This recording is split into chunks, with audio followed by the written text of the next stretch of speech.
Hey everybody, how you doing? Welcome to Darksiders Comics. My name is Marinus. I'm gonna do a out of nowhere live stream. Well, live stream is a big word because I'm not talking about, I'm not, streaming with other people. I'm trying to do something different. I wanted to do a video about, um, promoting comics. That's what I'm doing on Twitter. But I think, you know what, maybe I should make a video about that. And what I try to highlight here is some books that I backed, why I backed it, and some books that I'm interested in, or maybe that I think it's worth promoting. Because there's a lot of indie books out there that is great, and that caught my eye, and then I want to talk about it. Mostly it's comics from Indiegogo. That's my go-to platform, and because I have also a comic there, Blackheart Manor, as most of you know. And I want to talk about that a little bit more. So here's my campaign, or our campaign, I said. Blackheart Manor, Lovecraftian horror zine, a training drill at a derelict manor spirals into a world of terror for a team of close firefighters. So my campaign is a 40-page black and white magazine-style comic, and we already funded. We are doing good. It could always do better, of course. I'm going to do that with the writer Gilbert Deltres. He's a great guy. He's very passionate. He loves horror just like me. He has a passion for comics, and the art is and the covers, by the way, is made by G.L. Giles, who is, in my opinion, a fantastic artist. He worked for Marvel, and I'm very lucky that I have him in my team. This is the covers that he made. Works beautiful. This is the Virgin cover, by the way. You can get it for 20 US dollars. And if you want the whole package, you get it for $35 with the Deep Dark, was the first volume of of the series, because we are creating a universe, and GL and Gilbert made the first one, and I just jumped into the second volume. I created the story, I created the characters, the backgrounds, the lore, etc. And yeah, it's great. So if you haven't jumped on board, I should say check it out, and I'm going to show you some art here as well. This is not the final art, by the way. I got an update about with shading. We added some new highlights. Also here, this one we added. This is one of the cult members of the Black Sunrise, and we added another character here on the right bottom, that I'm going to show you soon. And yeah, this is great stuff. This is a horror comic that you want on your shelf, and there's a lot of great perks too, but you can check it out. So I'm going to show you some different comics that I have here. So I wanted to begin with this one. This is, I'm not sure how I pronounce it. It's Deus Vault, a Crusader fantasy graphic novel. And this caught my eye a while ago because I came in contact with the artist, and he said I'm gonna do something on Indiegogo, but I didn't know what. And then I got some pictures, and it looks like this. So what is this all about? I'm going to read it to you. A crusade into another realm leads to the deadliest of evils. Sir Domingo, Spanish knight and holy crusader, is blessed with a vision of his return from his triumphant conquest in the Holy Land. The Holy Grail appears in the sky, leading him on an adventure to another realm where the demons and monstrosities lay waste to all of creation. He discovers a strange race of people called the Kytian, I butchered that probably, who seem more kin to Earth's cats than they do humanity. He alone can lead them to salvation away from the tyrannical rule of the Demon King. So it's a 66-page graphic novel in the vein of Thor and Conan the Barbarian. And it's been written by John Delarose and artist Jesse White. and colorist by Matt Crooks. So I'm going to show you some art. This is the cover, by the way. This is a painted cover. Looks really nice. This is the variant Misashi, who is a well, sexy cat lady. So this is the art, and this is what caught my eye. And what caught my eye, by the way, is not only, of course, the art, but also the colors. The colors reminded me a lot, in combination with the art, of a comic from the 70s. Yeah, and the art style is phenomenal. It's really, really good, as you can see here. It's totally different than what is everything. Well, I'm saying that wrong. Sorry, my English is not always that good.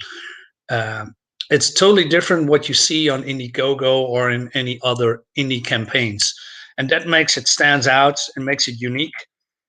So this is probably somewhere in hell, I presume, flying monkeys or whatever it is. And then we have the Green Devil himself. Looks fantastic. Yeah. So I back this, and also the first stretch goal is already unlocked, because after the first one, this is the 7,000, all backers will receive a free PDF first issue of John De La Rosa's Flying Sparks and the Cosmic Warrior for an additional 40 pages of comics.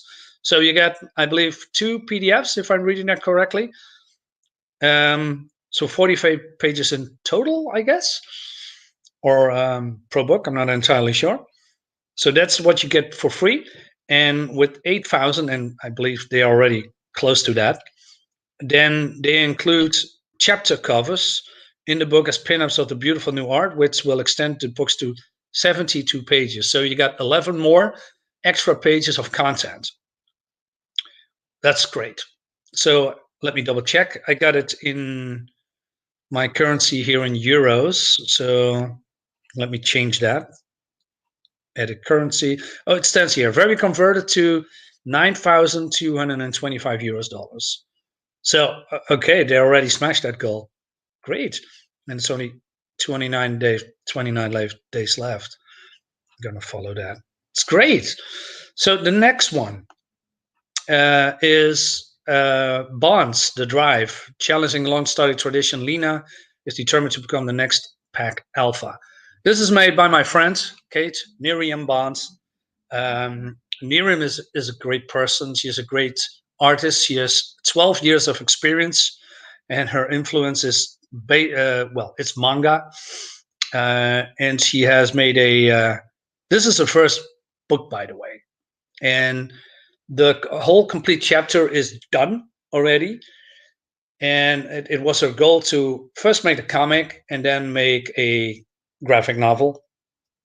And it's the first volume 2 is probably already done. If she showed it to me last time, she's working on that. But this whole first volume is already done, so you don't have to wait much. But of course, I think this book will go in demand because it gets more backers. So that's a smart thing to do. So here is the well, I'm going to show you some pages of the book. The story. Welcome to Sapphire Peninsula, the land of werewolves. Here, supernatural abilities are offset by the dangers that lurk all around them. Surrounded by people who don't think she has what it takes, can Lima prove them wrong and protect the one she holds dear by becoming the next alpha? What does it mean to be an alpha in the first place? So, yeah, it's a coming of age story with fantastic art about a young girl that wants to be the alpha of the pack of a group of werewolves. And before you say, well, this is just like Twilight, well, I can guarantee you it's not. It's not that lovey-dovey horrible movie in comic form. It's totally not. This is gritty. Yeah, there's a lot of story or a lot of characterization, but it's not of that gooey stuff of that terrible movie. Here's some examples of the art that she is doing. She's just doing everything herself: story, art, lettering, everything. Is the The characters, Lena Jensen. It says here, at only 15, she already had a goal to become the alpha, and her reason are pure, and she wanted to stray from her path. And Jesse Jensen, being the only male in the family, heir in the family, Jesse is the second hot candidate for the alpha position. He and Lena share a very unique connection of souls and minds, which makes them an unbeatable combo. And there are some other characters as well. And what you get 27 pages, which is a steal. And here's some examples. Looks really, really good. I mean, look at this. It's fantastic.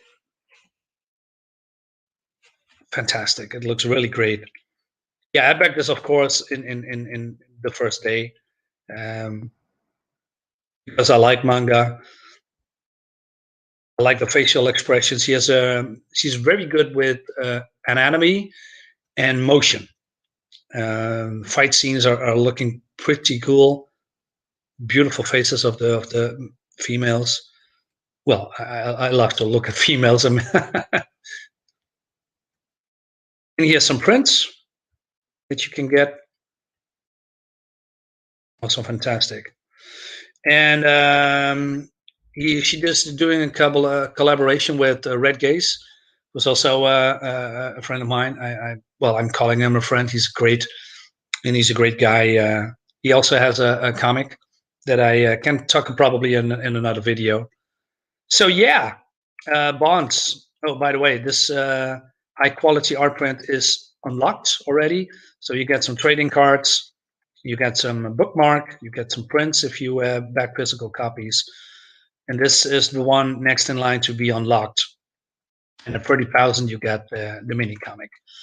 So yeah, going to the next one. I also wanted to highlight a Kickstarter campaign. I know a lot of people don't like Kickstarter for various reasons that I'm not going into. But this one is caught my eye. Gorgon, Volume 1. In America's concrete jungles, a narcotic poison is king, and in the jungles of Colombia, its venomous queen. So I believe this is an ongoing series, and it's already has, what's the currency? $30,000. Very cool. So what is this all about? Okay, skipping. Well, this is what I don't like at with Kickstarter comics. They always start, a lot of creators, I'm not sure if that's a Kickstarter thing or not, but it's always start with stretch goals and perks. I'm the one, if I'm going to a page, I want to see the art. I don't want to see all the creators and colorists and artists. I mean, it's important, yes, but I want to see the book first. I want to see what they are selling and what I'm potentially buying. So they are going through the stretch goals. I'm skipping that, but so this is the cover, I believe. Looking great. And then, so what is this all about? It's a jungle out there.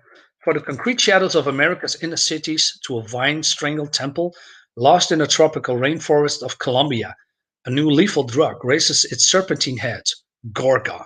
Crystal sorcery, a narcotic that produces unhealthy, high and intense mind-expanding euphoria trip filled with ancient otherworldly pleasures.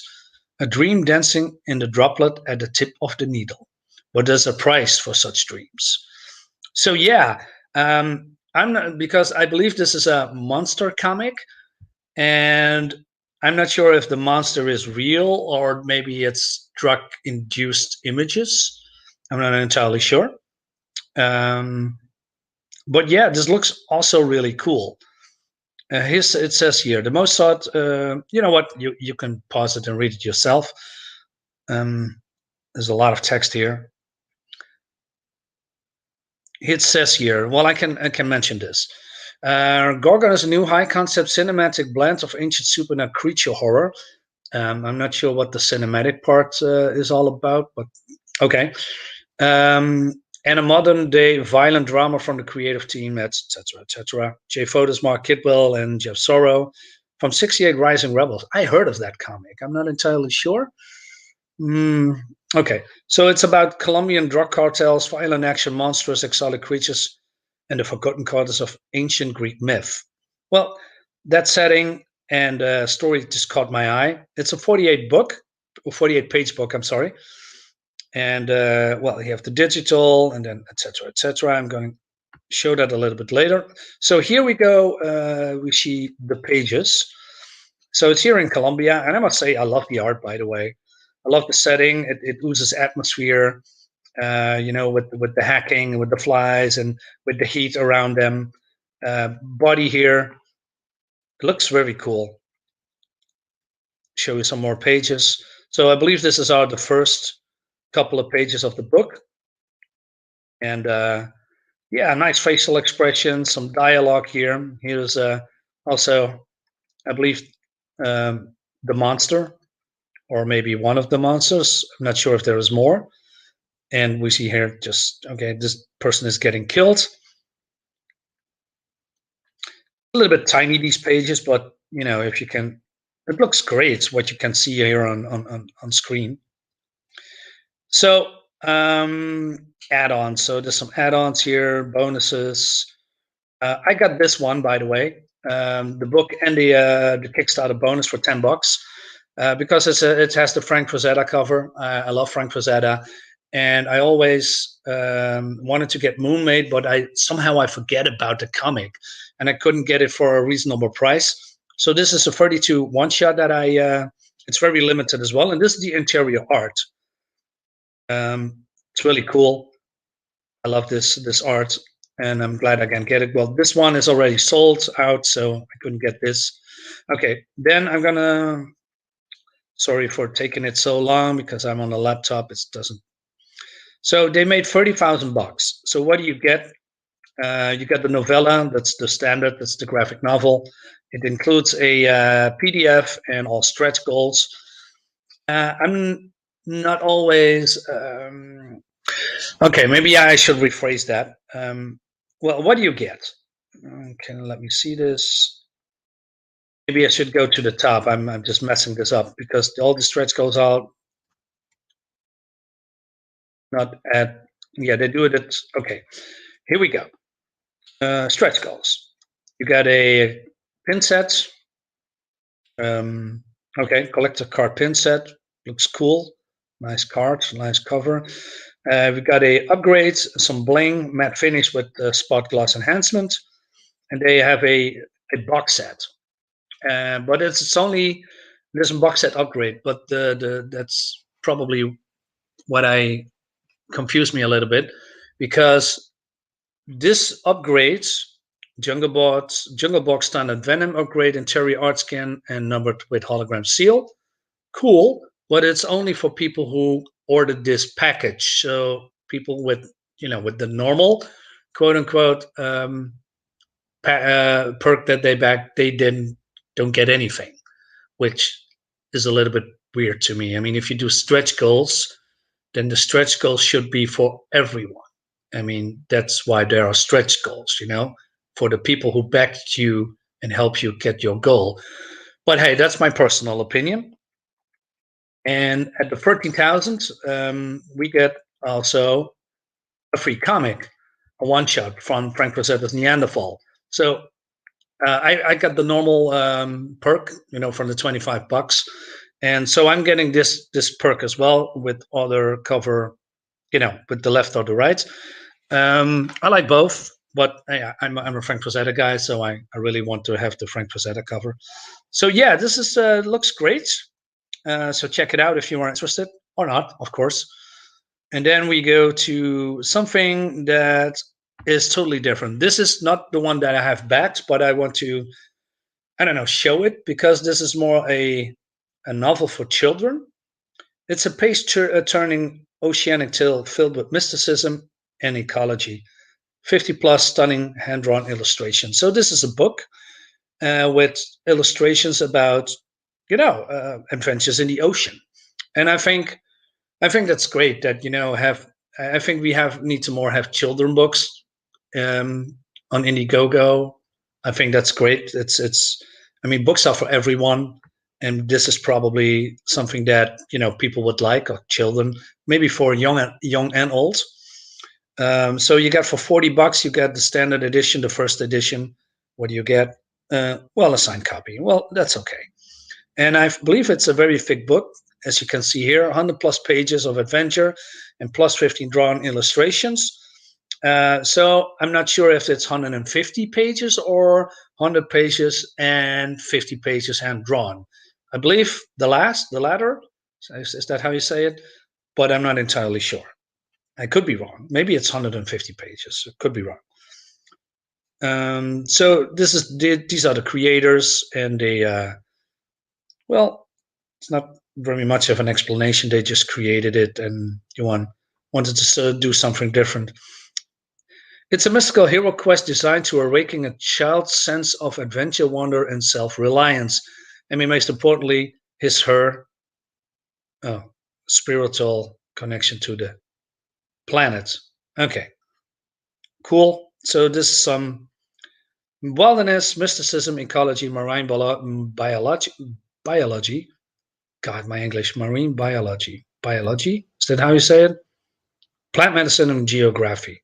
Okay, those things doesn't say anything to me, but I know what they are going for. I mean, these people are probably living at sea, or as sea, and the wildlife they're in is probably their passion, and they wanted to do a book form in it.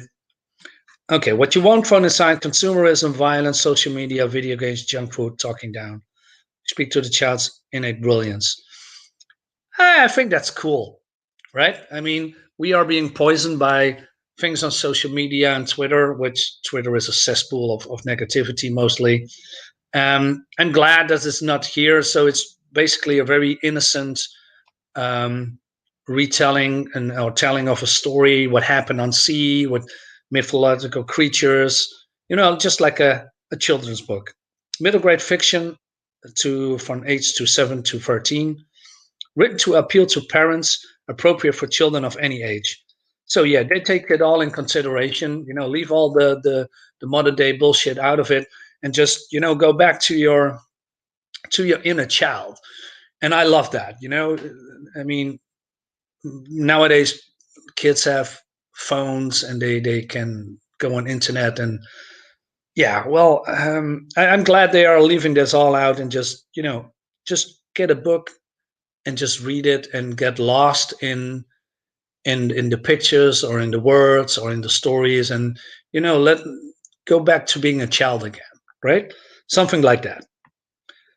And so this is a storyline. Win Questwall is a 12-year-old boy and his parents living on a sailboat in the southern Arctic.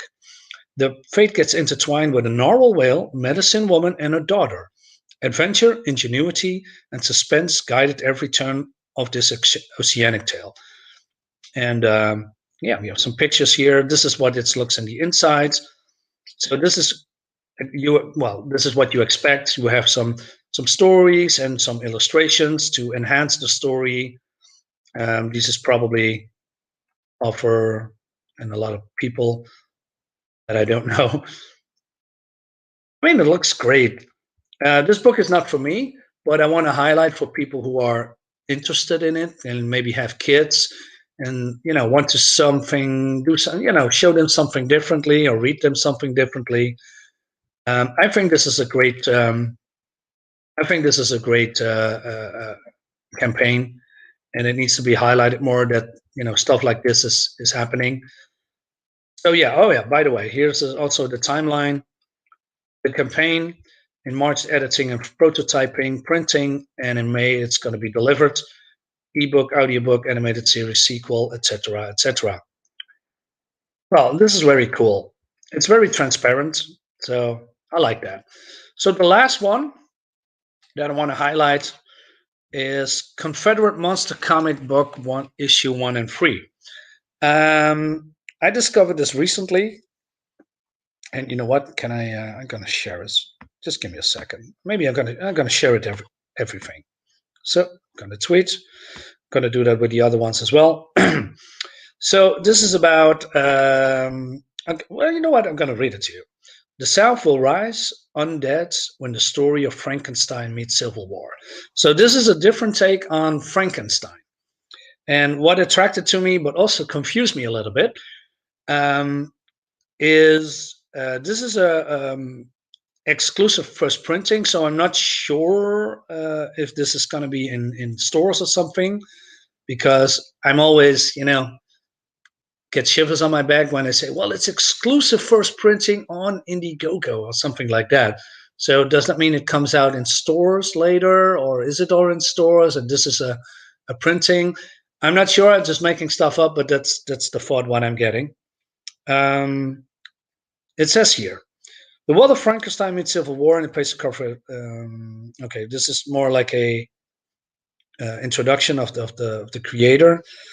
Let me see. Has t-shirts. No, that doesn't interest me. What is the story about? So here we go.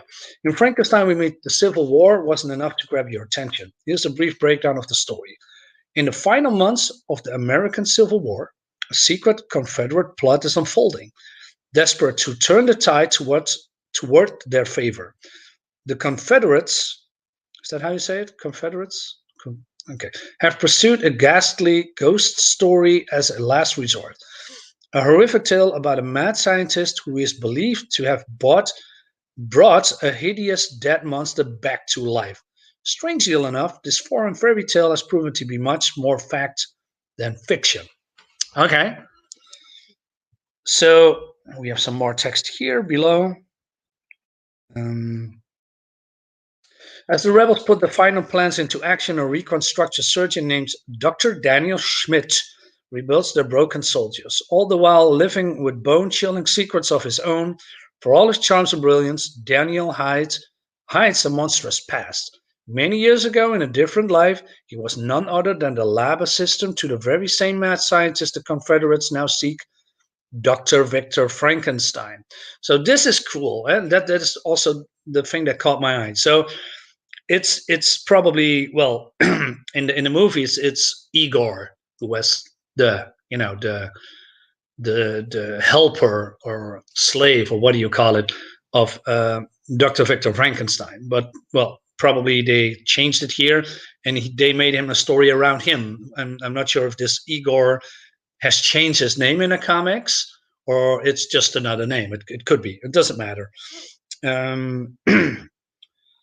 So okay, so we see here the arts, and on the side you have also the issues that you can follow. So the exclusive perks. So you get the color versions, but also you can do it black and white printed on H paper. That's a cool twist. I mean, if you want to go back from where it all began when it comes to comics, in my case, the 70s, 80s, I love the smell of H paper. I'm not sure if that's also that you can recreate that. Probably not, but the thought of being printed on H paper in black and white, that it tickles my fancy. A Western style one, a poster for the monster, a retro style comic cover print, and we have a perk gallery. So what is this? So you get the books, and this is the one that confused me the most. So the first issue, as you can see here, it has 40 pages, but the second and the third issue has 20 pages. Why? Okay, well, you probably know what I wanted to say. Why not? What is the reason that you do first 30 pages and the second and the third 20 pages? Why not combine issue 2 and issue 3 into one, and then you have 2 books with 40 pages? Or you can also do a big trade paperback or a graphic novel for 80 pages. You could do that. So yeah, 20 pages. I don't know, and it's in my opinion too short. But well, that's not entirely true, because that is my opinion. I mean, there's a lot of people who like short stories, and that's okay. So my opinion is not correct. I take that back. But on the other hand, like I said, you get the whole collection for a very good price. So you get 80 pages, free comics, and you get it for, let me double check, Now this is the digital version. So okay, you change that. There's also the retro cover print, by the way, here on the right side. So this is cool. And then we have the physical books. So for 20 bucks, 16 US dollars, 16 euros, I mean, and 20 US dollars, you get all free issues. So 80 pages for 20 bucks. That's cheap. That's absolutely cheap. I mean, that's a great deal. Then you have also the stickers, the hats, and the swag, and the t-shirts. That doesn't interest me at all. I'm not, I need t-shirts. I got t-shirts enough. That's not for me, but probably for other people. And then we have prints on premium art paper. I'm not sure if this is the cover. I think it is. And then also the monster cover and the black and white on H prints. This looks great also. And the wanted poster. Nice. You're also doing commissions, which is also nice. Cover commissions, etc., etc. So this is a character, Daniel Schmidt. Igor. I knew it. I was right. So yeah, Igor turned his name into Daniel Schmidt. I'm not going to read it all. You can pause the video and read it for yourself. Then we have the crazy Dr. Victor Frankenstein. We have the monster. This is the thing that I probably dislike the most. I mean, it says here that his version is more of a cowboy outlaw than a mindless beast. I'm done with cowboy. I'm not saying cowboys are bad, but I backed a lot of comics with similar characters. Badass people, cowboys, outlaws, and of course, this is my opinion. My opinion doesn't mean I'm right. It's just what I don't like. I wish they removed I'm going to be an outlaw. I'm going to help people. Just, making a monster. I mean, this is a monster comic, right? So, but hey, again, that's me, of course. However, his newfound intelligence does not inhibit his ability to kick some major butt. So maybe I'm totally wrong. Maybe this monster outlaw thing is turned out to be great. So I'm positive. Although I'm personally would have changed the monster into a monster or something different than, let's making him a hero or something. I don't know. That's not my thing. And then we have the bride. Well, she can also kick ass, I see. And what do we have here? We have some interior pages, an explosion. He lost his leg. Okay, cool. Some more of an origin story. I mean, the art looks great. I mean, I love the details and the backgrounds, and with all the stuff that's hanging on the ceiling and on the wall. It has a very Victorian vibe. And then we see here the bringing back to life of dead creatures, something like that. So he probably doing his own experiments. So yeah, overall, it's great stuff, by the way. And yeah, that brings us also to the end of the video. Oh wow, we have some. I'm sorry, I didn't know we have some viewers because I'm looking at my laptop. Hey everybody, how you doing, guys? And welcome. Let me stop the sharing. So, hey, Kano Subway. Let me go through the chats. So, because I missed a lot. So sorry for ignoring you guys. It was not my intention at all. So let's go from the start. Hey David, how you doing, man? Thanks for having you here. I just wanted to do a quick video, and I probably thought people were sleeping or at working, and then not sure if people were here. And then we get harpoon, mates. That monkey is not having a good time. Well, that's probably right. And then we have Bristolian Dave here. Hey Dave, how you doing, buddy? Hope you are well and safe and sound. You're on. Sell me the book first, then secure my sale with the stretch goals. Exactly. And then we have Dave here. This does look good. Yes, it does. Hey people. Hey Chris, how you doing, man? Hey Chris, hey Dave. And what we have here? Okay, I'm gonna skip a few. Yeah, you are right, Dave. We absolutely need more kids book. I mean, there was some in the past, I believe. How do you say? There was a kid called Ivor, I believe. It's a hardcover on Indiegogo, which is more like a Viking children's book that looked very great, by the way. I didn't back it, but I should have, although it's probably not for me. But I know I just want to support good looking stuff, and not also good looking stuff, but also, for all ages. Why not? Never seen this before. I'm not sure which one did you mean, because I'm sorry, I probably didn't saw your chat here. How are you fine, esteemed gentlemen, doing today? Well, probably talking to the chat. Glenn in Monsterland is launching this Friday for Kevin in our CG UK group. Oh, okay. Well, I need to check that out. That's cool. Okay, doing all right. Have some nice mails. Great. Auto Martyr looks cool too. Auto Martyr. I need to look that up. Is this on Indiegogo? Let me double check.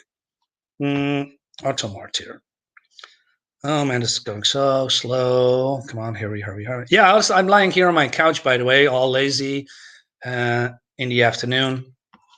Auto Martyr. Let's see it. Okay. Auto Martyr. Is this how you say it? Okay, let's. Oh, this one. I saw this. Okay, let me double check. Auto Martyr, one of 6 comic book series. Black Soul battles his way up Hive in a blistering sci-fi action pet set in a dystopian future. Okay, what is this all about? Let me double check. Auto Martyr, it's the year 2149. The world is divided into Hive colonies and controlled by the ruling Triax. As one of the last few remaining survivors, members of the 666 Black Soul finds herself trapped in the pit of Hive Absolem. Cool name. In exchange for a passage up Hive, Black Soul cuts a deal with a fixer to assassinate a god. Will he succeed? Or will he fall like the others before him? 28 pages, black and white, of a 6-issue limited series. Okay. Looks fun. Okay, what do we have here? Love the cover, by the way, and the mask. Is this a robot? Is he? No. Ooh, look at that. Jesus Christ. Oh man, I love the shading. This looks nice. Reminds me a little bit 2000 AD stuff. Oh, wow, he has a mechanical eye. And this looks great. Okay, I have to check this out. So, okay, back to the questions. Oh no, that's the list of what I want. Okay, what do we have more?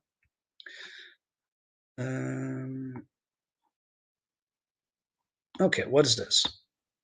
Sounds good. There's too much kid stuff that just try to instill ideologies which they just don't need.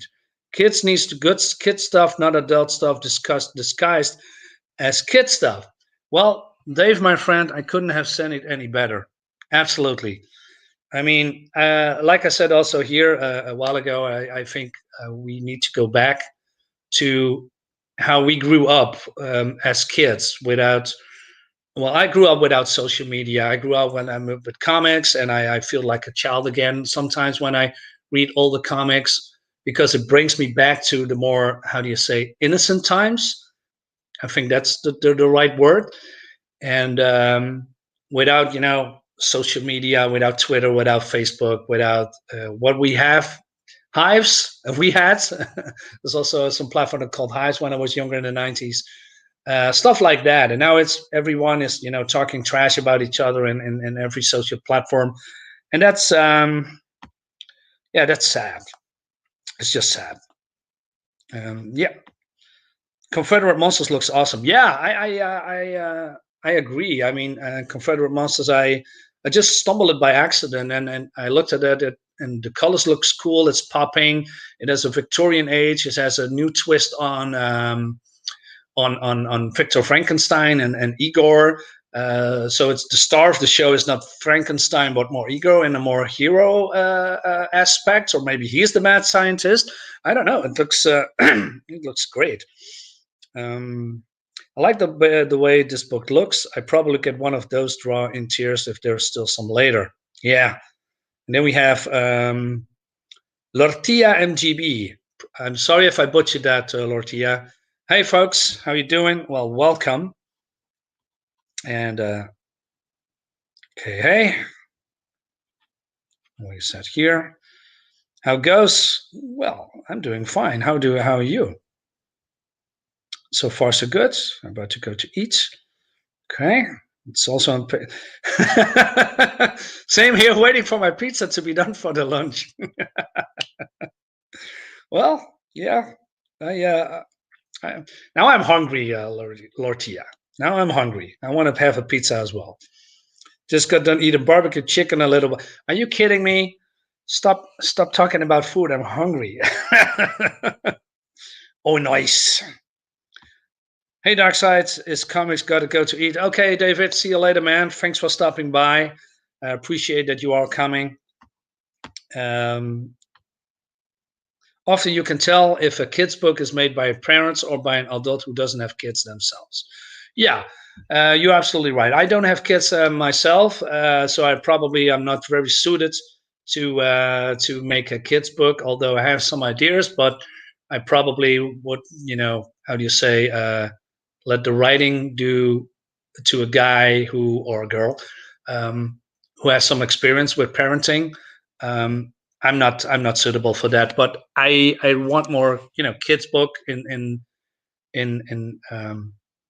crowdfunding on Indiegogo or Kickstarter. It doesn't matter to me, but I think it's more important that it gets more exposure. That's the reason that I show WinQuest. Although it's not for me, but sometimes I wanted just to support people, and maybe I just I have some friends who has kids, and I was thinking maybe I should support this campaign and give it as a present to one of my friends who has kids, and then let them read some new stuff. Yeah, that would be great. So yeah, basically, like I said, I did just on the fly the stream with no plan at all. I just wanted to go out there and share it later on YouTube channel. Let me see. Same as I do for Life on Cora. Yes, Life on Cora is on Kickstarter, and is also on Indiegogo. Yeah, we could get some exposure. Why not? I'm gonna go up again. Just give me a second. I'm a little bit slow here. Okay. Life on Cora. Where do we hear? Life on Cora is. Let me double check. Life on Cora. I mean, the creator is very cool. I talked to him a couple of times. Let me share a video. Why not? Oh wait, you can't see it because I didn't share it. I'm a sucker. I'm gonna share it. Okay. Share. Just give me a second. Share screen. Okay. Click. Share. Life on Cora. I'm gonna show a video. Why not? It's all about promotion anyway, so that's cool. Life on Cora. Here we go.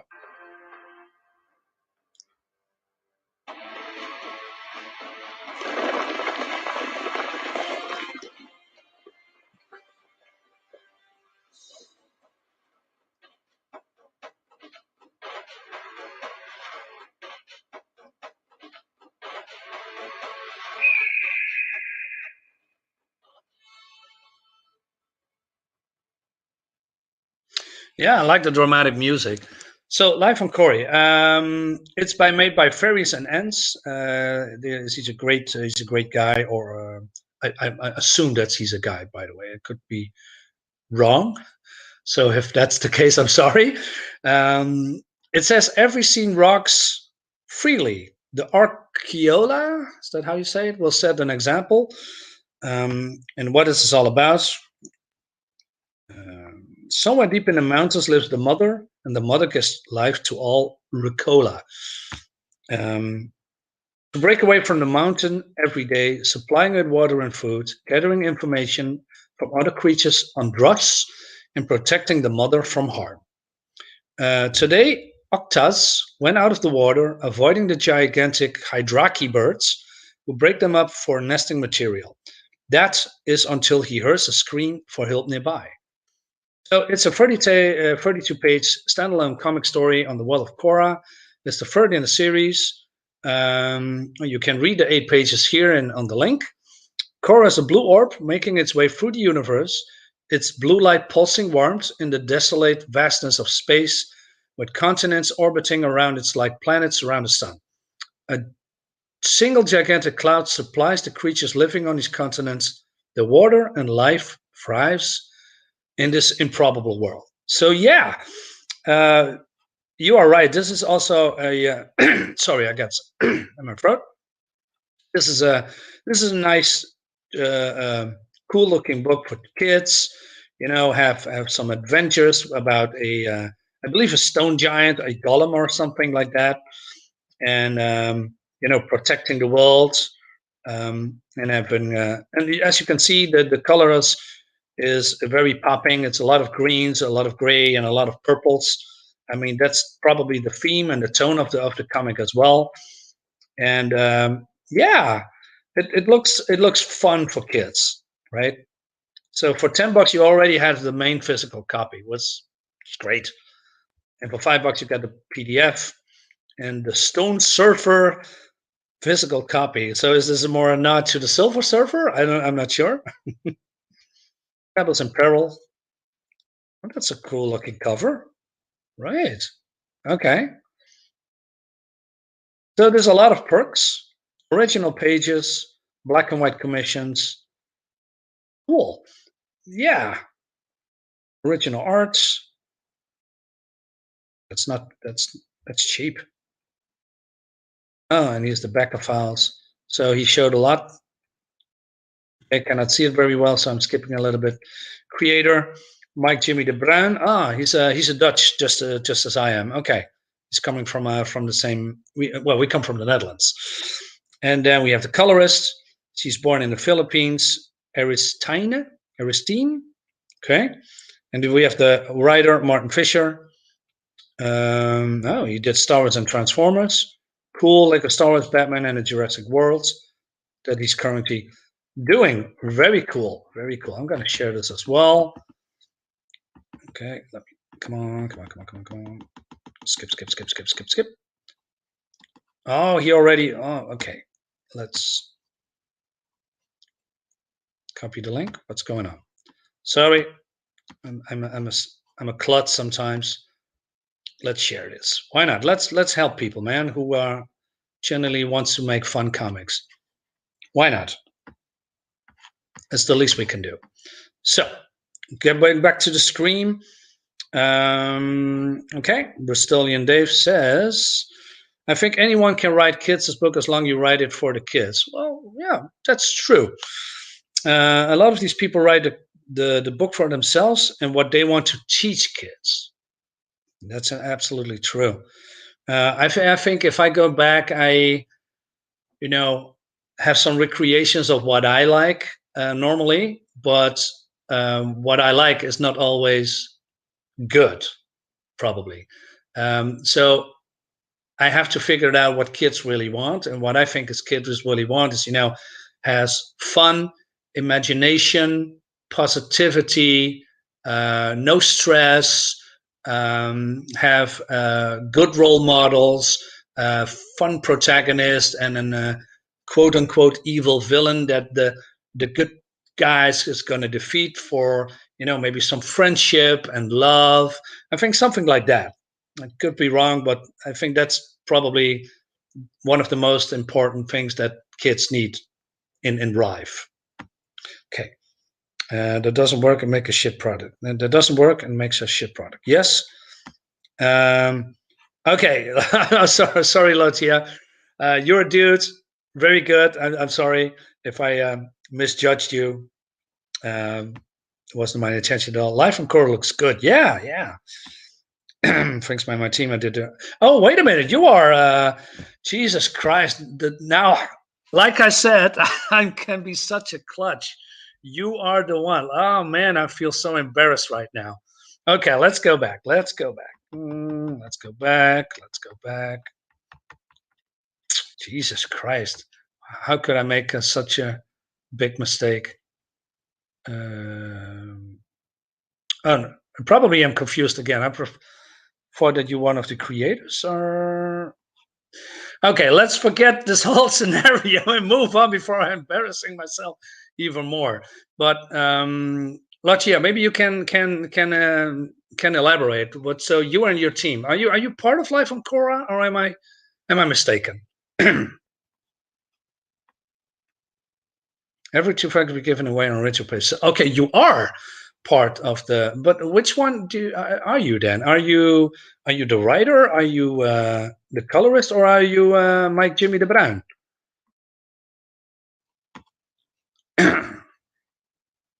Okay, it's a silver homage cover. Nice, I love that. Thank you kindly, my dude. You're welcome. And here's the click. Hey, yeah, listen, maybe we can, put you on a show soon. Jimmy de Bruin. Oh, nice. I'm very nice. I'm sorry, man. I normally you have a different logo on your profile picture, so I was a little bit confused. So you are my fellow Dutchie, right? You know what? Maybe I can invite you or something. Yeah, why not? Let me double check. Are you willing to come on the stream and talk about the comic, if that's what you want? So that I can come over and you can promote your book if you want. I'm gonna post it here in the StreamYard. So if you want to come on and talk about it, I mean, I'm free. And if people are here in the, I love to. I'm available most of the time. Well, come over, man. Love to see you in real life. Well, see, quote unquote, and then and wait to get here. So to the viewers, how are you, everybody? How is your day? What are you doing? Oh, he's already here. Hi. Hey, man. Oh how my you God, doing? it's a person. It's so weird. Yeah, great Hey having you everyone. here, man. Yeah, Yeah, with pleasure. yeah. So from a Um, surprise stream to a actual stream. Whatever, just do it. I mean, I got a pizza ready, so it Well, so just where got do you done. come from, man? I mean, we are living in the Netherlands, but where are Yeah. you? What's area? I'm in Krommenie, so just above Amsterdam. Okay, I'm from Groningen, so in the north. Ah, so you're further up north. All right. Yeah, exactly. So tell about us about your comic, man. So how did you start, and what is the thought behind that? Ooh, that's a good one. My ex used to be my original writer for this Yeah. comic. Mm-hmm. And we started talking like, hey, I really want to start making a true fantasy. So no humanoids, no humans, actual world building without any this is where we're gonna end up in evolution. Like, it's not gonna be like Star Trek where everything is a humanoid, because that is the ultimate uh, way of becoming sentient, Yeah. because it's not. Um, so we started drawing around, and I made up the world concept, which is the core with the continents floating around it, and the really silly thing of a single cloud giving water to everything. And then we got to thinking about creatures and speculative biology. So how does the world make sense for the creatures, Yeah. and how do we make this easy to understand for the reader? So we don't info dump. We don't care that much, all in all, about how to like, not much of the world is explained. All go and share my screen real quick. Yeah, sure. Let me grab Go ahead, man. the info page. Actually, Hmm. let me give you guys a fucking tour of the comic. How about that? Yeah, absolutely.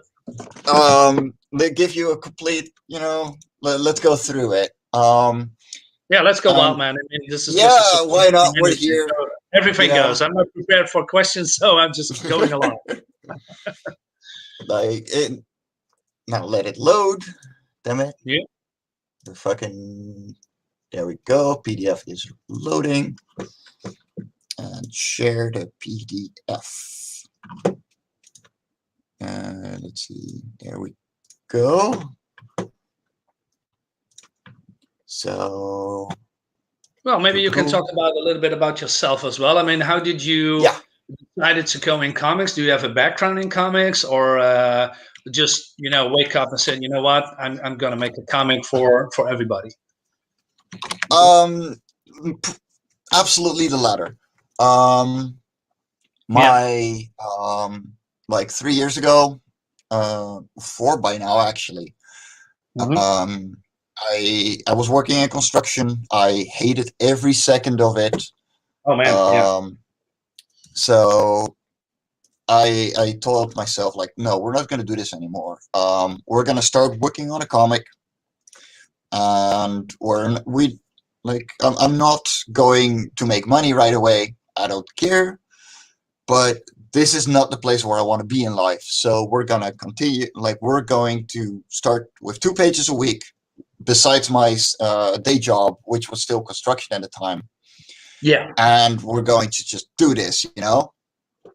And that comic was Sage of Sunset, which was my very first comic.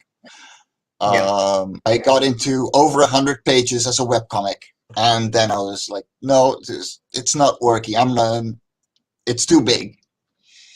By the time I had already met my ex, so we were just starting out as a couple, Hmm. and we got to talk about Love and Cora, and that was the very first comic that we made as a company, as Fairies and Ends. Yeah. Let me actually grab it because I have it right behind me. Hmm. So here is Atsi and the Ritual, number Oh, one. nice. Nice. Yeah. And then there is A Flying Tusker, which is number 2. Very cool. I don't have an example of live on Live Recorder 3 yet, except for digital PDF. Sorry, guys. I would have loved to give you a physical one. But we're running the Indiegogo for that one right now. Go check it Yeah. out. The variants are okay. No, let's get back on topic on me. Yeah. Um, then we started on Live on Cora, and then I met someone who had a machinima from the early 2010s that he Hmm. wanted to turn into a comic series, Infinite Guardian, which I started drawing as well, and being commissioned to do so. And we started publishing that through Fairies and Ends as well. Then we started organizing anthologies. We have one about coffee and one about tea, which were very successful and are doing amazing at conventions. And then in July last year, my ex left, Hmm. and just was done with everything. So I Yeah. hired new writers, 2 of them. The first one is Martin Fisher, who does writing for Lego Star Wars, for Jurassic World, um, and a lot of comic stuff. Like I'm surprised at how I ended up with him. It was Yeah. insane.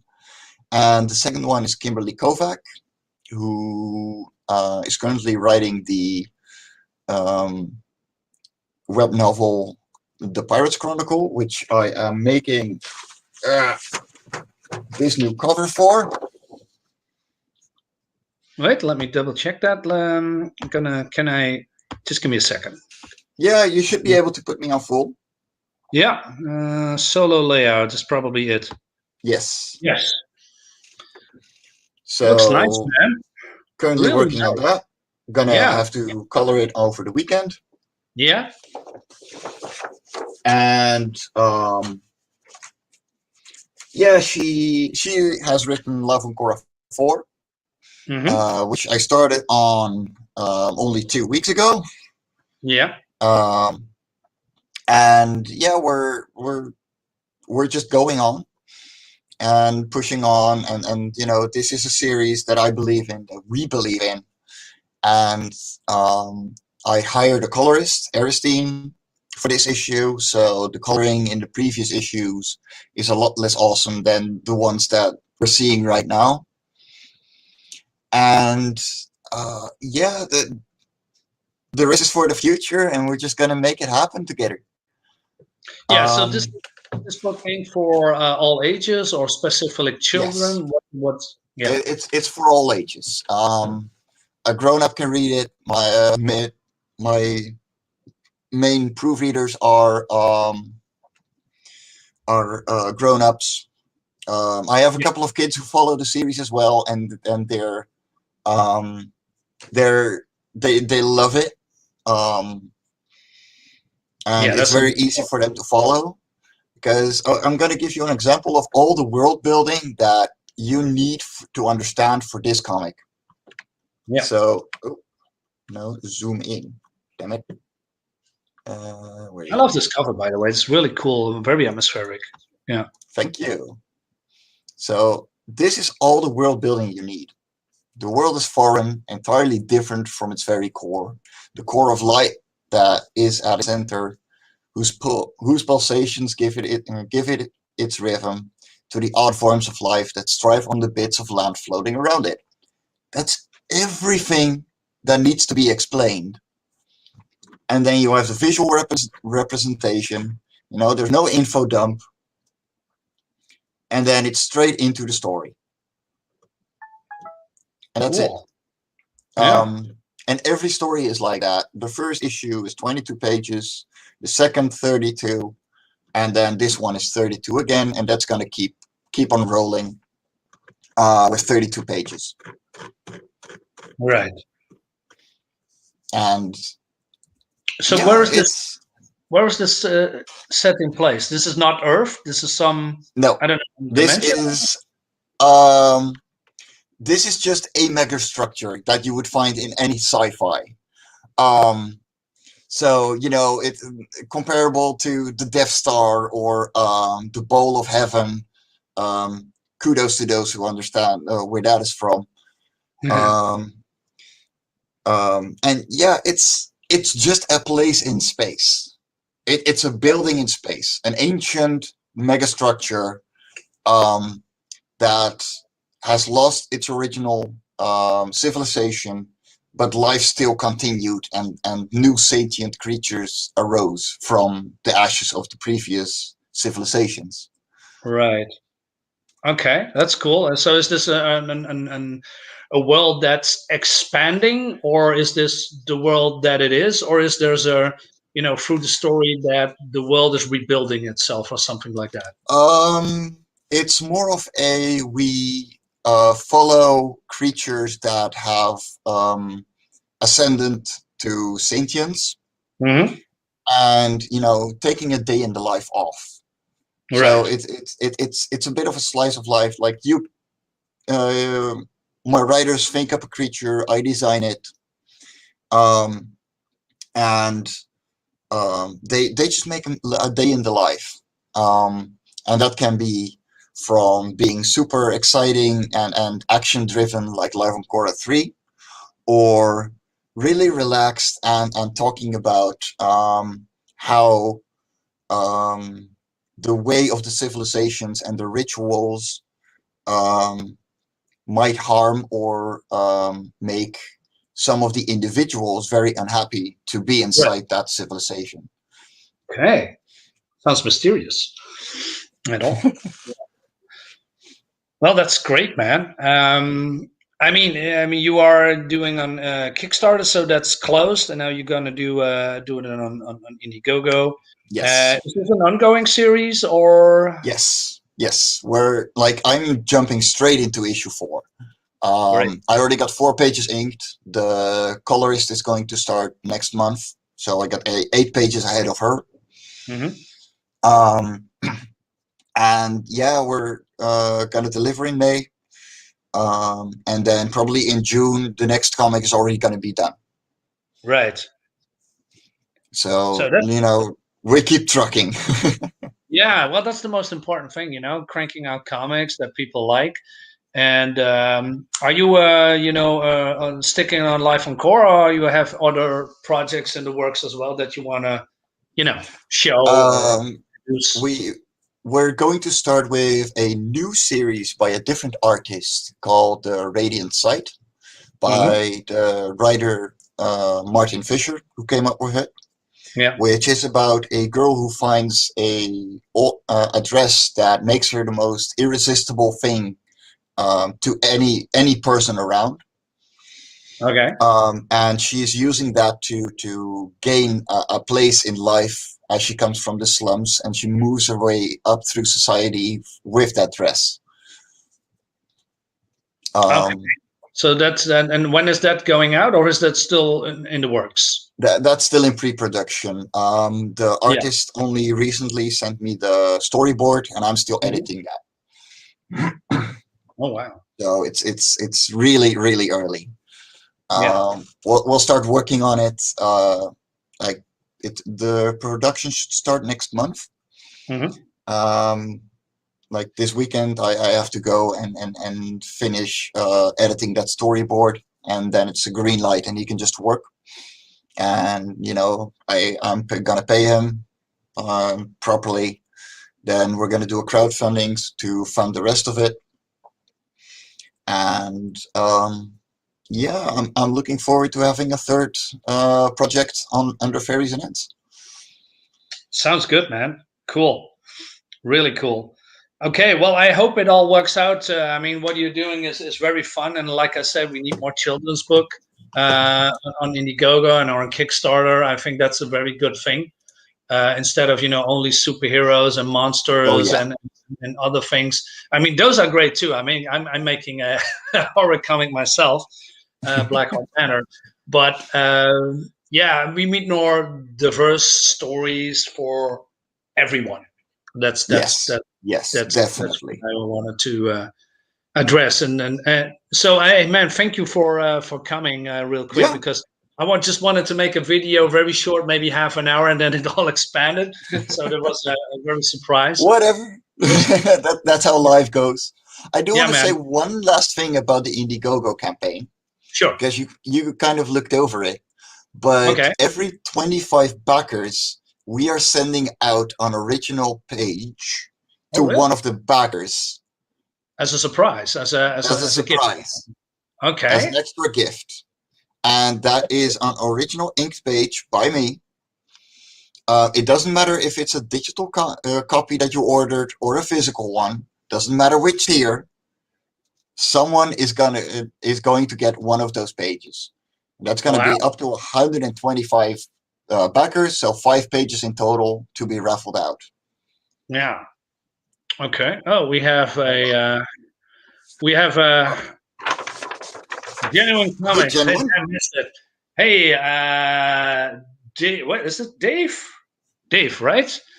Sorry, it's yeah. Let me listen.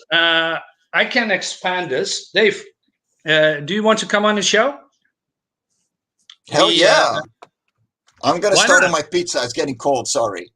You can either listen, Dave. For there was a surprise. This was just a normal stream talking about comics, and then Frank here just yes, Dave Brink. Yes, okay, Dave. I'm gonna send you. Why not? This is going all over the place. Hell yeah. Okay, Dave, I'm gonna send you the link. Copy. So why not? Let's go all out. Who cares? Here you go. Come over, man. Hell yeah. All the Dutch people in one place. Sweet. Trust me, I could probably get Richard Boom, but I think he's working right now. Yeah. I need to ask Richard as well. Richard. With he is doing the horror comic. I forget the He does Sisterhood. exactly. That's the one. Oh my god, it's awesome. Yeah. Oh I man. got the artist edition right here somewhere. Let me check. There we go. I got the artist edition. Yeah, but what is this all about? I mean, it's about werewolves and horror and oh, cool. It's Right. about a secret society of mummies, of hot mummy girls, pretty much. That's it. That's it. Yeah, that was it. Hey, Hiya, Dave, man, Dave. how you doing? Can you hear us, Hello. Dave? Test, test. Doo-doo-doo. Yeah. Hi guys. Hello. Hey, man. there we go. Hi. One second. Gotta grab my my headphones. I gotta take a sip of water, man. I wasn't prepared for this one. Good call. I should grab a bottle of water too. Oh yeah. There we go. Hey, Hi. More nice comics to meet people. you. Dave, Yeah, same to you. And Jesus, man. Dark Side. Yeah. Listen, I was just doing a stream about, crowdfunding comics and just talking about it, just, from out of the blue. And then people were coming into the chat, and then we have Frank here, Mike here. And I decided, hey, man, do you want to promote the comic? Although there wasn't the intention at all, just wanted to promote comics and then just do a quick stream and then go off. But yeah, this is going. No, I had to ruin it. So I had to ruin it and Yeah, just, man. Then you come in, Dave, with your Perfect 10 comic. Sweet. Yeah. I've seen it come around. Yeah. Oh, you heard of that?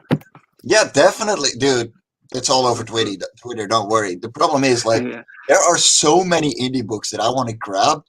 Yeah. And, as a Dutch guy, getting a fucking credit card. Just Yeah. getting Oh, one is the first hell. one, first that I did, getting a credit card for comic books and on Indiegogo. Hey, Dave, thanks for coming, man. Like I said, out of the blue, a surprise. So, what have you been working on lately? Well, I was just now working on my campaign. So the campaign is for Perfect 10 issue 2. Yeah. It's planned to get launched on March 1st. So I still need to do a lot of work for that. I need to prepare one tire still, and I'm doing some visuals for it. Okay. Do you want to talk about it and promote your comic a little bit? Of course, man. I'm not prepared. No, well, me either.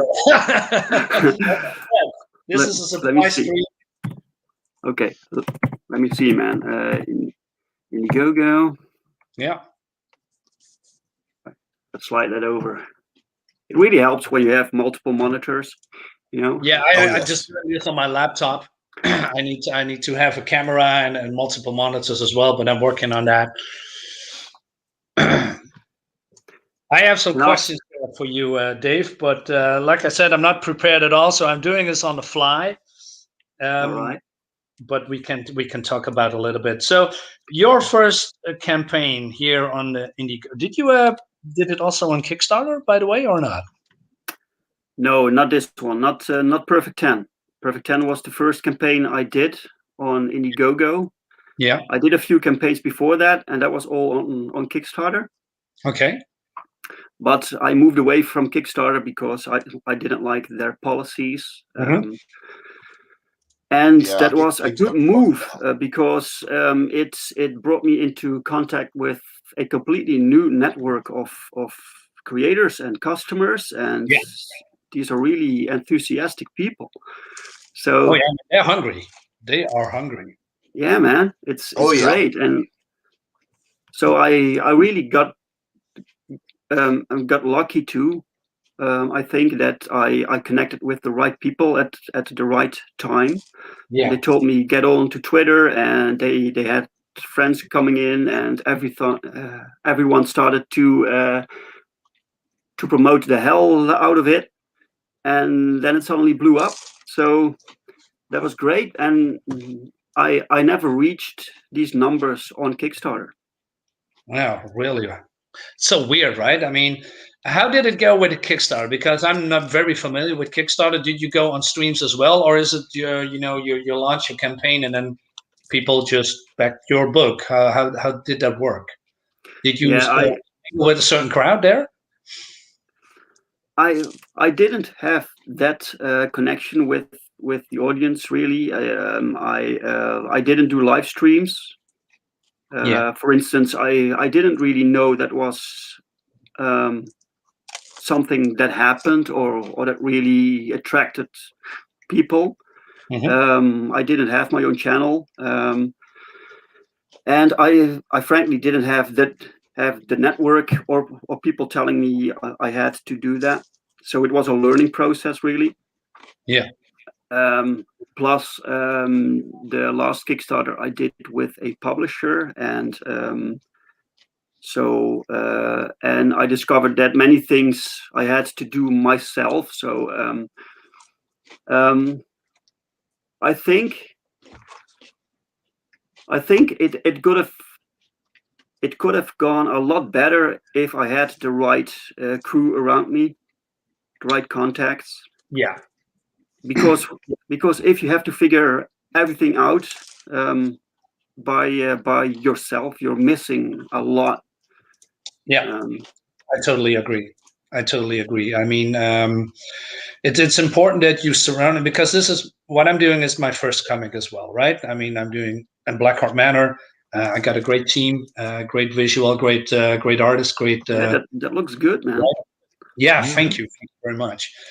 And it's for me, it was I'm just a guy who likes comics, and I wanted to do something for myself, but I have absolutely no clue how to crowdfund, how to do all this. So I asked Gilbert, the writer, to make a platform for me on Indiegogo, and then he's going to fulfill. He's doing all the work. But then you have to figure it out how to mingle with the crowd that not only support you, how to crowdfund your comic, how to promote. That was all new for me. Still figuring out some some important aspects. Yep. So that going into crowdfunding made me realize how to do things and how to not to do things. And I probably you two have probably similar experiences. Oh yes. Yeah, and it's important that you meet people that is like-minded, that support you, that help you, that are willing you to have your back. And that was also a how do you say that? Let's say I have try to find the right words in English, but we could talk Dutch. No one is watching. Yeah. Doesn't matter.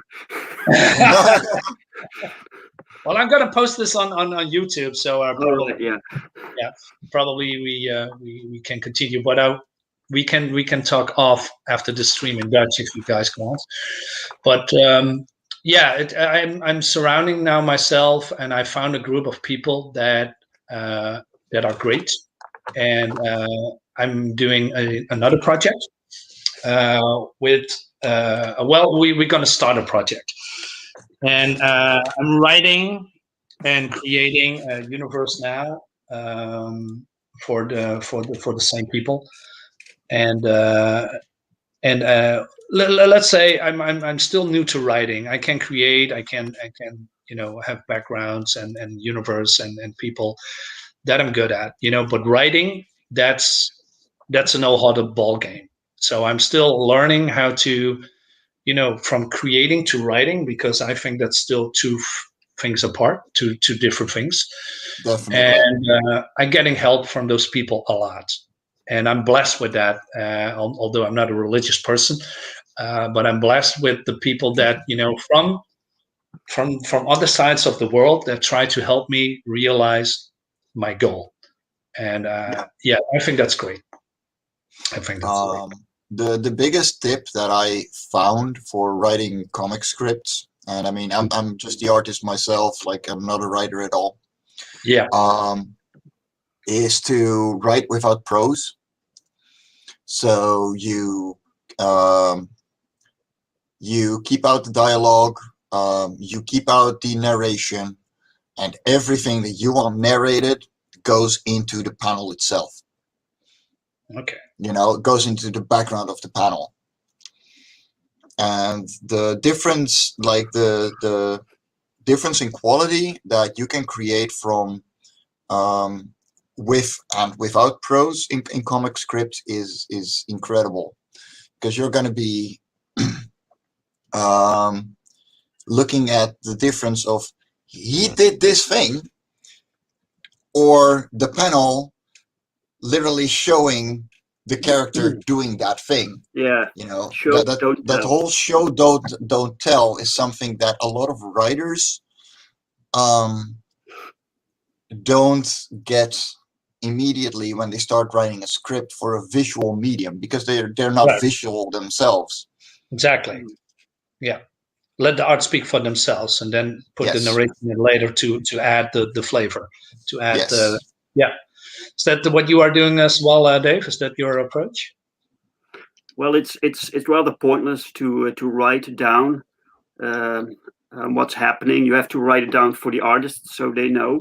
But in caption boxes or dialogue, you have to convey something different. So you have two stories going on. You have the visual storytelling, and you have the actual story within the world.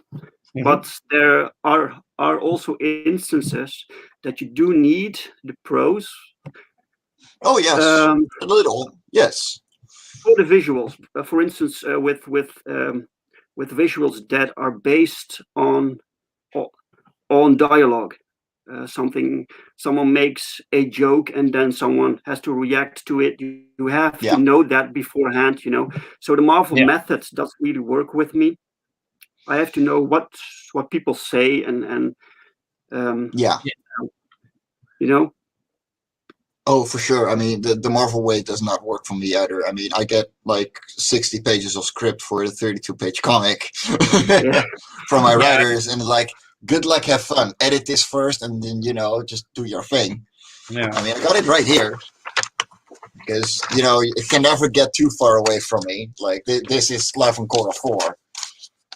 So. Well, you even print it out. Well, yeah, it's a lot easier for me to follow. Like, I read very linearly on paper compared to globally. So, you know, I'm going to give you the description of this first, like, page, splash page. So, 4 large stone pillars stand in a circular shape with a platform in the center underwater. A gravity field forms a levitating sphere. You know, that's a million fucking little details that I have to bullet point in my head and then draw out, you know, as a concept, and then do it all over again. Like, this is fucking 7 lines of work, you know? Yep. So if I do that globally, is that manageable for you? Is that a way of writing that you can work with? Well, yeah. The thing is, like, I get it sent through Google Docs. So, you know, I'll edit a little bit there, and then once I get the entire script, you know, revised, I'll print it out, go over it again, because then, you know, I can really take my time, really get through the blocks of text, and for splash pages and, you know, panels with a lot of detail or a lot of movement, I can just make little bullet points for myself, like, okay, this is what needs to be done, this is what needs to happen in the background, you know, slow, easy, and that's a lot easier when it's just printed out on paper, and I can write on the whole thing if I want to. So can you tell when you work with a writer that has experience and one that's pretty new? So you have to basically teach the writer how to write for you. Yeah, Life of Cora 3 versus Life of Cora 4 right here.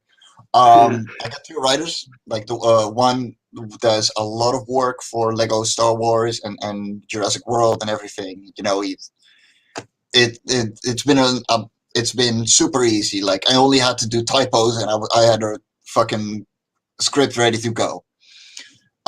For this one, for level Cora 4, there's a little bit more work into it. She's newer, she isn't used to the format, but that's fine. It's a really good story, so you know it's fine. Yeah. But there was one panel at some point where there's like 4 movements for one character, you know, and I'm like, I'm gonna have to split that up for a couple of panels. We may have to add an extra page here because that one panel is gonna be a mess. But you know, fine. Like I'll move through that. You know, we're both learning as we go, and working together means that we both have to do something. Yeah, that's entirely true. I mean, like we all say, I mean, it's very important to have a crew that, you know, that you can work together in a synchronous way, and you have a feeling for each other, and are on the same page.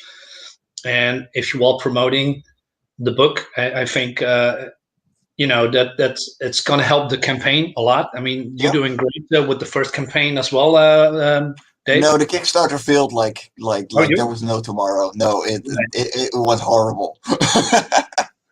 We completely plummeted. Yeah, you keep pushing it, right? You did make it.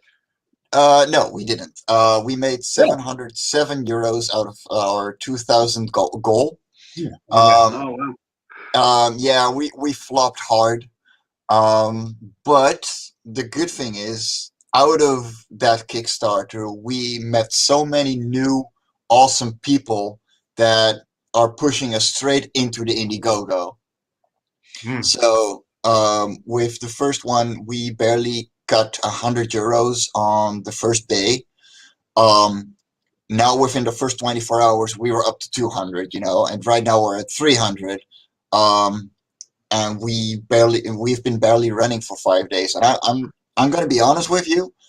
Even if I don't hit that 2,000 euro goal, my colorist is paid now. The comic is done. It's getting printed. Yeah, there is no doubt about it. Like, what's your campaign, Mike? I completely missed it's that. live on Cora on Indiegogo right now. Live on Cora 3. All right, I'm gonna look it up. I can share it in the private chat as well if you want. All right. How about that?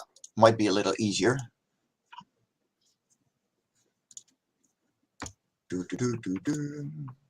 Actually, is the link still in there? Yes, it is. Oh, there we go. Live on Cora 3. All right.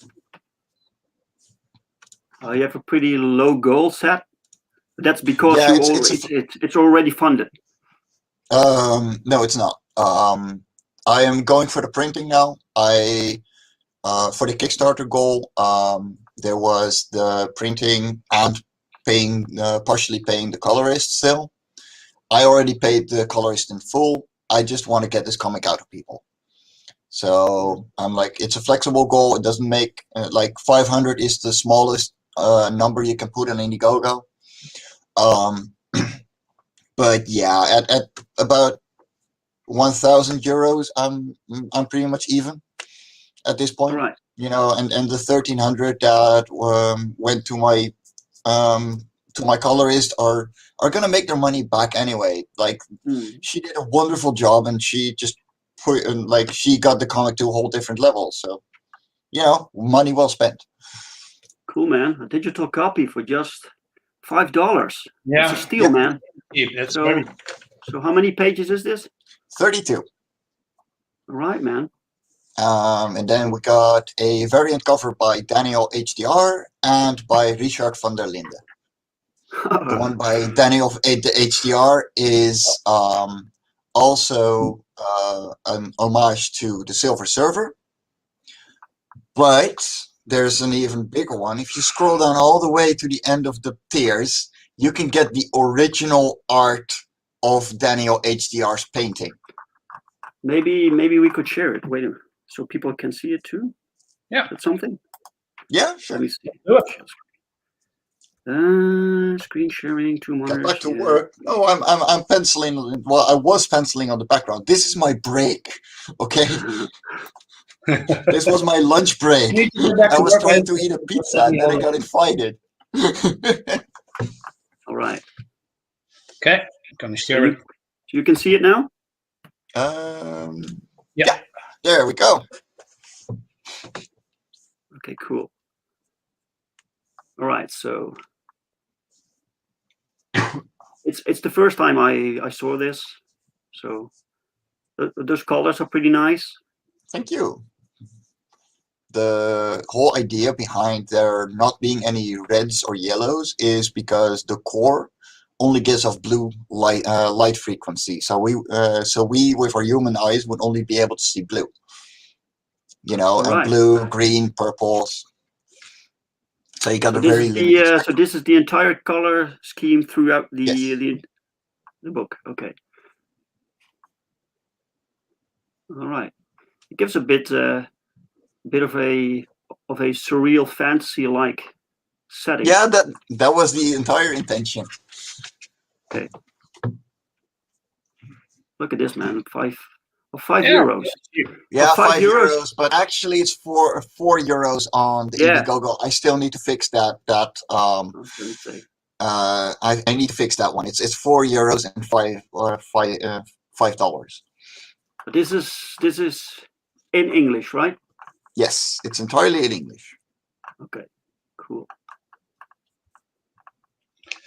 Yeah, it's a very how do you say? It's a very cheap campaign. I mean, the perks are very cheap for backers, so it's great. Yeah. So you don't have to spend a lot of money if you have some great comics. I mean, there's some very affordable perks there. Yeah, I mean, the variants are 15 euros, so about $18, I think. Yeah, 18. Yeah, it's $18. Yeah. Then you have the 1, 2, 3 pack, which is €1 off, so about $30. I have to just give me a second. Miriam, you get back to work. Miriam is. Hey, Miriam, do you want to come over or not? Or are you too busy? Miriam is the creator of Bonds, the werewolf comic. Oh, right. Yeah, cool, dude. Yeah, I've seen you come around as well. Nice, Queen. I see everyone come around on Twitter because I share every single thing I find. Like, you got a Kickstarter, you got an Indiegogo, and is gonna just share it all over the place. I believe she is already gone again. Oh no. Oh Jesus. I'm gonna ask her on Twitter if maybe she wants to come on, promote a comic as well. But Dave, just a question, man. Yes, sir. This is the first time that we are meeting. Well, Frank, of course, as well. Sorry, Mike. I'm not sure why I call you Frank. Mike as well. Can you tell me a little bit about your backgrounds? I mean, how did you come in comics? I mean, I asked Mike here before, and he explained it to me. But what's your deal? I'm gonna grab some water. Well, I simply grew up with comics, just reading comics. I just enjoyed comics, from Junior Press, the old translated comic books from Spider-Man and those kind of things. And then as I grew up, I loved that, man, like the Fantastic Four. It was fantastic. So and I always dreamt about how cool it would be to work in comics. I never really thought it was feasible, but and then in high school, I went to a creative school, and I thought, hey, a bunch of creatives here, let's do something together. So I put up an ad. Who wants to make comic books? It was during the time that Image Comics had started. Mm-hmm. So that was kind of the inspiration, and people actually responded. So then we got together, and we were like with 6 or 7 people. Wow! And we all loved comic books, and we could draw, and so we decided, let's give this a try. And So we did for several years, about 6 or 7 years, we did produce a few books. It was all really low level. We knew nothing about making comics. We loved comics, but the experience itself was pretty new. You were having fun doing it, and that's the important part. It was all local. It was all in Dutch. So we sold at conventions. And after about 7 years, we kind of burned out. It cost too much, and we had other things to do, and we were young, and and then I kind of lost interest in creating comics for about 15 years. Wow. And I went on to do actual work. So get a job, get your life in order. Yeah. And once I had the resources, and I got that little itch again. I wanted to do something, and it was during that time that I began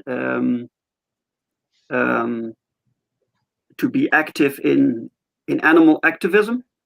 Yeah. And I was thinking, why isn't there a superhero who is for the animals? So an animal rights activist who gets superpowers, and that kind of got me going. And I thought, I'm going to make this. So so I hooked up with some people I met online. It's easier than ever to connect with artists and colorists. And I wrote a first script and put it on Kickstarter. That was my first experience with Kickstarter. That was in 2015. Yeah. And we made it. So I reached the goal, and I made 3 sequels to that book. Wow, awesome! And it slowly grew. So I already had the basics for the universe, because we did produce comics in the 90s, and a lot of ideas from back then I could still use, or they were still laying on the shelf. So I thought, let's do something more. So I began to slowly branch out into new titles, and Perfect 10 now is the 3rd title in the same universe. No, the 4th title in the same universe, and it's the 9th book. Wow.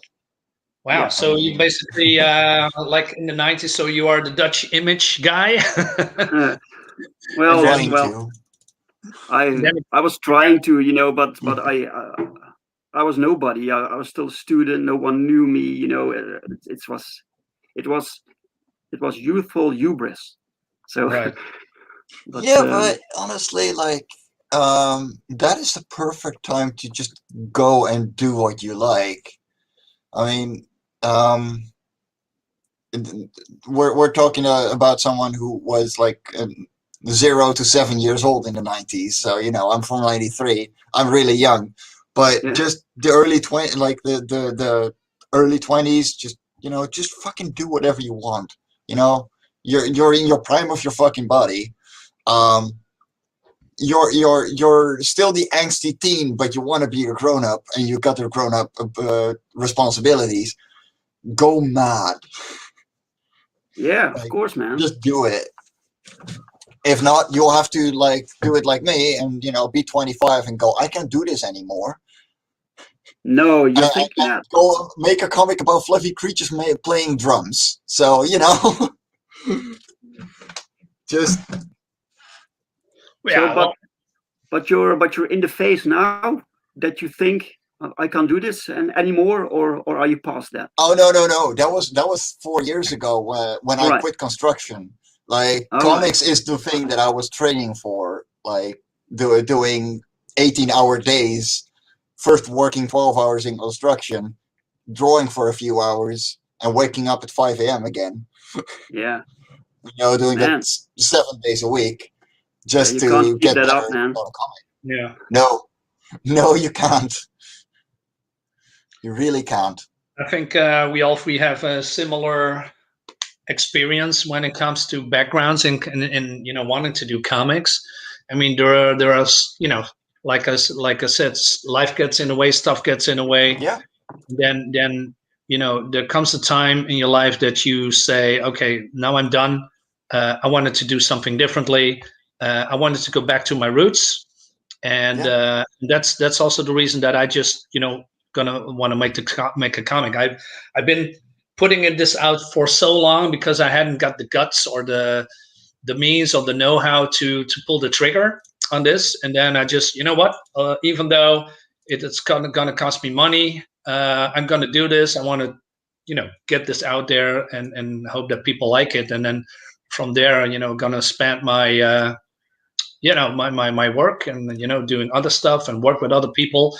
And now that I have a good notion how things are working when it comes to crowdfunding, I think I will be better when it comes to that. Yeah. But it's also a trial error. Just because you have the knowledge doesn't mean you are always successful. I mean, you have to push it every day. You have to go for it. You have to reach the people. You have to stream a lot, even though I have to stream a lot in the evening and even at midnight to reach the US audience or even Australian audiences or from other parts of the world. Yeah, man, these time zones. Oh man.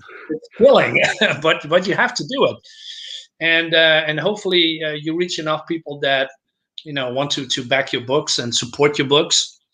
Yeah. And I think slowly but surely we're all expanding, and somehow, I mean, you are doing Perfect 10. Your volume 2. Do you want to show it?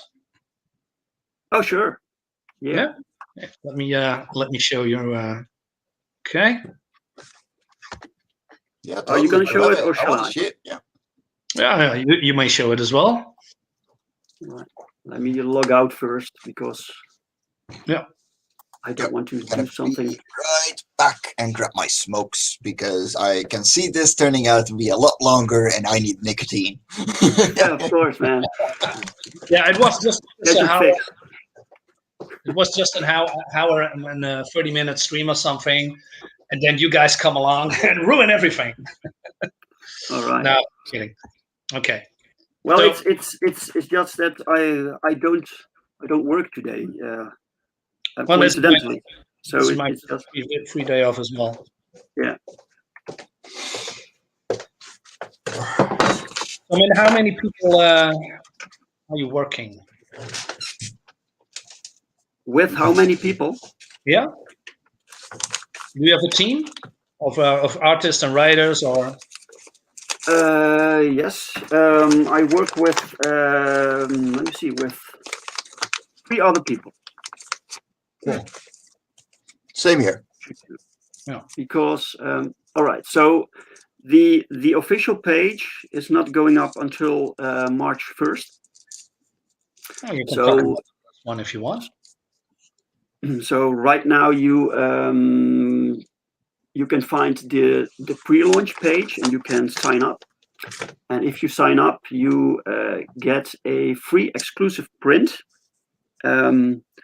A while back, I did a poll on Twitter asking people if they wanted to know which print they were going to get before they signed up, or if it had to be a mystery, and people rather not know, so they want to be surprised. Yeah, people like being surprised. That was not what I expected, but okay. So and they get a mini comic that I drew back in the 90s. And I'm not going to publish that anywhere, so might as well give it to people. That's really cool, though. That's a very awesome extra. Yeah, it's really short, but I decided to add some pre-production work and sketches, and so make it something that's exclusive that you can't see in the book in the printed version.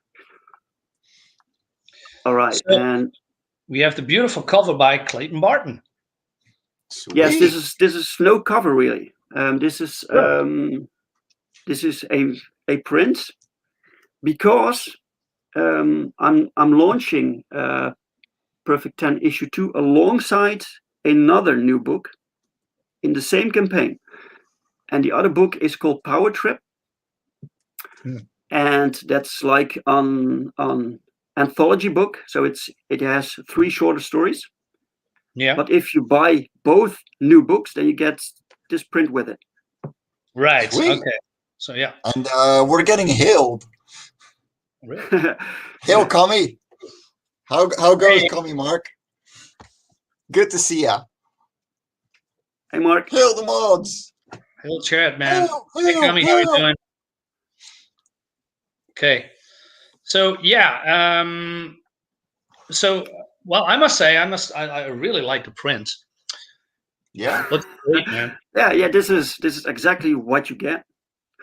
So with the text, Sweet. like you see it. Yeah. No, this is the mystery print. So you can't show. You can't see it yet, and next to it is the short comic I drew back when I was young and cute. And then some preview art from the comic book itself. And how many pages is the comic book? This book will be 28 pages of sequential art plus some plus there is a pinup section. Cool. Right. So is it 42 pages or something? I think no, 36. Nice. And the first comic is also 36 or 32? No, the first comic was 4 pages thinner. So this one is a little bit bigger. Yeah. One of the complaints of the first comic book was that it was over too quickly. So yeah. that's a good complaint, really, because people That is a enjoyed very it. good complaint. Yeah, that's perfect. So issue 2 starts off immediately where issue 1 ends. So for people who haven't bought issue 1 yet, it will be available again. And if you buy both books, then that complaint is gone because you can read on. Hell yeah. Is this an ongoing series, by the way, or is it just has an ending? It has an ending. It's planned to be 3, maybe 4 issues. It really depends on where I decide the next issue goes. Right. And then it continues in a new title. So this is like a prologue to another book that will be a series. Right, and that's going to be, I assume, a superhero-like book, a team book. Yeah, a team book. Yeah. Because I saw your other superheroes all through Twitter and through other means, and I think, okay, this is going to be a prelude, probably, to something big. Yeah, you got that right. Yeah. Yeah. So and it takes me one extra issue, I think, to get there. Perfect 10 free. Yeah. Yeah, but maybe 4. It really depends. It's I'm not sure yet because I have so much stuff to tell, and in during the writing stage, I figure out what I can cut and what needs to stay, and I also learned that subplots sometimes become bigger, become their own thing. Yeah, and side characters. It's the feature creep. Yeah, and side characters begin to tell you what's where the story goes. So it's a surprise for me too. Yeah, I can relate completely. That's exciting, man. I think the reception of Perfect 10. I want to jump in this well. So can you get the first book as well in your campaign? I hope so. Yes. Okay, yes, because I need to speed up. It's probably I think that I will sell out on the first printing, so I have to do a reprint of issue 1. Yeah. And I'm considering to maybe if I have to reprint it, I might as well put a new cover on it. Right. So you get a variant. Yeah. Yeah. Make it exclusive. Very good. So there's a limited run of the original prints, and then you're gonna make a second print with a different cover. Yeah, probably. Yeah. Yeah. That's a smart thing. Okay, cool. Can't wait for this, man. So you are launching in March? Yeah, the 1st of March. And Sweet. the reason is I was planning on launching earlier. I wanted to launch this month. Mm-hmm. But I got together with another creator named Michael Oden, and he has a book coming up called The Embrace. Mm-hmm. And we decided, how about we do a double or a dual launch. Yeah. And when people back both campaigns, they get something extra. So it's like a cross promo thing. Yeah. So, and he was planning to launch later in March. So we moved the dates closer together. That's and smart. we met at cool. March 1st. In the middle. So he's going to do a launch, launching, and you do a launch, and then you get something extras. Can you elaborate a little bit about that, or is it still a secret? It's kind of a secret now. We will have a launch party at Clayton Barton's show at the 1st of March. Yeah. And there we will reveal what the extra is. Right. Cool. Well, you need to bring some coffee because you're going to be streaming at midnight. Oh my God, man! I know. Yeah. My launch party last week for Love on Cora was at 9:30 p.m. And I woke up at 4:30 for my side job that day. So, I got home at 6 p.m. Had to push myself with caffeine until 9:30, and then we went on to 2:30 a.m. And I was dead. Oh my God. Yeah, I mean, Corey is a great guy, and then probably Rob the Replicator will be there, and maybe his brother is also be there from Rob. No, not Clayton. It's Clayton and Corey. Corey and Clayton. Yes. Yeah. So probably, I mean, you have a great audience there as well, and you're doing good, man. Don't worry, it's gonna be fine. Yeah, the only thing I'm worried about is my internet connection. I had 2 live streams now that it totally screwed me. Ooh, so that's yeah. Was that I'm not sure. Cummy Mark, Dan? Yeah, with Cummy Mark, that was terrible, and the last time I can't remember what show, but it's so that's bothering me a little bit. I'm not sure what I can do about it. No, well, but right now it's going fine. So yeah, there's no hiccup or strange things going on. Okay. If you're recording in the meantime, it can cause a lot of issues as well. That's what I find. Like, I can't share my stream for too long, or I'm gonna hear you like everyone else jittering and everything. So Comic Skate Netherlands. Oh my God. CG Neds. Yeah, man. Oh my God. That's global now, man. I mean, there's a lot of good artists and creators and writers in the Netherlands. Oh yeah, no. I mean, I talk to I talk to a lot of them daily. It's wonderful. Yeah.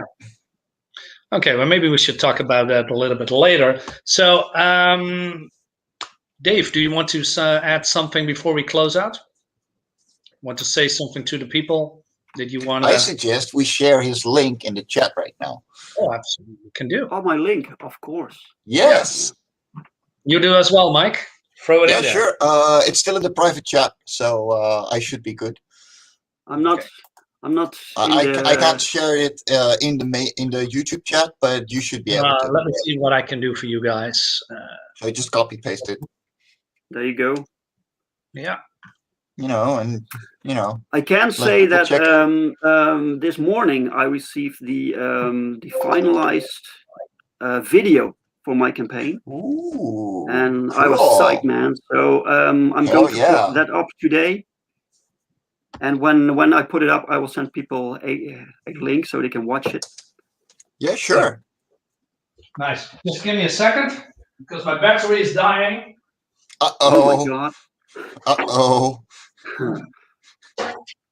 Yeah. So before the stream closes out on the most important thing. Put it in. I thought it was all okay. Then so okay, we're safe now. Okay, Mike, where did you throw it in the private chat as well? Yeah, it's the short link. It's just above Dave's. There it is. Yep. Well, hopefully we get Paste. conventions back this year. Come on. I can share it again. There we go. There we go. Oh man. Man, I miss conventions. That would be Yeah, great. man. I was crying when last March Dutch Comic Con just died like 10 days before, and Stay Home Comic Con was a lot of fun, but no, it's not the real deal. These campaigns are cool, and it's great that we can sell books this way, but there's nothing like talking with customers and there's not like conventions. One week before the entire lockdown, I got Live on Cora issue 2 in from the printers. Like this came in 10 days before the first lockdown. Yeah. So you were ready. I was crying. Yeah.